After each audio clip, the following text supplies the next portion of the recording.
The News. Lokal. Idol Dennis, ito pang detalye kami yan. Very impressive ti turn out ti botos ti Timpariñas iti probinsya ti Ilocos Norte. 5 nga Pariñas clan iti simabak man iti kuligit Pasig amin dito nga nangati nga nangato iti botos na. Umuna ni incumbent Vice Mayor Carlos Pariñas sa 40,307 votes iti nagunod na iti rati basingkawal iti politika. Masapay nga nangato ti botos na nga first SP ni RJ Pariñas nga iso na kita hulo ti 104,000 plus iso na ti first term na kasbukal iti first district iti probinsya ti Ilocos Norte. May katlo nga nangati ket ni Junior Pariñas nga number 3 ti slot iti Sangguniang Panalawigan nga daan ti 84,000 votes nga last term nan iti reto next term na Idol Bernard.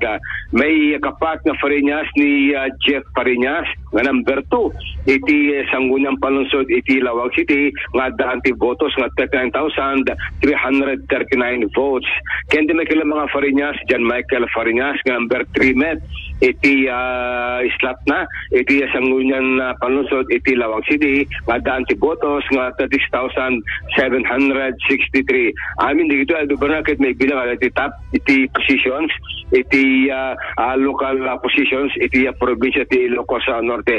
Naglawan during campaign period talaga nga pamilya iti number 1 timulong kadakwada nga napan nagbotos nag-house campaign da actually Idol Bernard nasapa dagito nga napan nagkampanya during campaign period awon pa iti napuinit at dagang magmagna iti kakalsada kalibar barangay iti Lawag City. Masya katrakar ket ti campaign tingal ni Consel Jeff Pariñas nga happy birthday inal daw birthday kakalsada ket nagbali nga katsi Idol Bernard.